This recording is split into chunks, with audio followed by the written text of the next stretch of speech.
नमस्कार, श्री स्वामी समर्थ। आजच्या व्हिडिओमध्ये सर्व स्वामी भक्तांचे स्वागत आहे।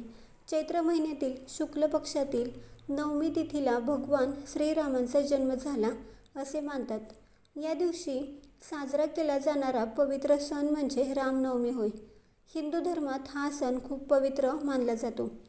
भगवान विष्णूंचा 7वा अवतार असलेल्या भगवान श्रीराम यांचा जन्मोत्सव म्हणून हा दिवस सर्वत्र मोठ्या भक्तिभावाने आणि उत्साहात साजरा केला जातो। आज आपण या व्हिडिओमध्ये बघणार आहोत, चैत्र रामनवमी कधी आहे, राम जन्मोत्सवाचे महत्त्व काय आहे, पूजाविधी कसे असणार आहे। 2026 मध्ये रामनवमी ही 27 मार्च शुक्रवार या दिवशी साजरी केली जाणार आहे। चैत्र शुक्ल नवमी तिथीला हा सण येतो।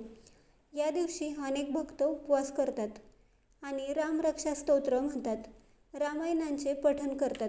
या दिवशी रामाचे जन्मस्थान असलेल्या राम जन्मभूमी येथे मोठ्या प्रमाणावर उत्सव साजरा केला जातो। लाखो भक्त दर्शनासाठी येतात। रामनवमी साजरा करण्याचा खरा संदेश असा आहे की जीवनात कितीही संकटे आली तरी सत्याचा मार्ग कधीही सोडू नये। या दिवशी सकाळी लवकर उठून स्नान करावे आणि घर स्वच्छ करावे। भगवान श्रीराम, माता सीता, लक्ष्मण आणि हनुमान यांच्या मूर्ती किंवा फोटो ठेवून पूजा करावी। फोटोला फुले अर्पण करावीत, हार घालावा,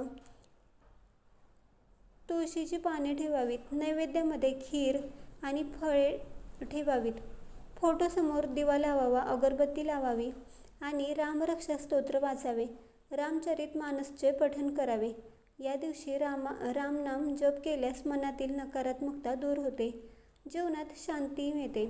अनेक भक्त या दिवशी उपवास करतात आणि उपवासाला दिवसभर फळाहार, पाणी, दूध, फळांचा रस घेतात आणि संध्याकाळी आरती करून उपवास सोडला जातो। रामनवमीचा खरा अर्थ म्हणजे धर्म, सत्य आणि आदर्श जीवनात जगण्याची प्रेरणा।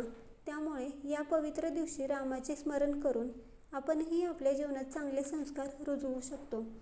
तुम्हाला ही माहिती कशी वाटली कमेंट्स करून नक्की सांगा। व्हिडिओ आवडला असेल तर लाईक करा, शेअर करा आणि असेच धार्मिक व्हिडिओ बघण्यासाठी आपल्या नित्यभक्ती या चॅनलला सबस्क्राईब करा।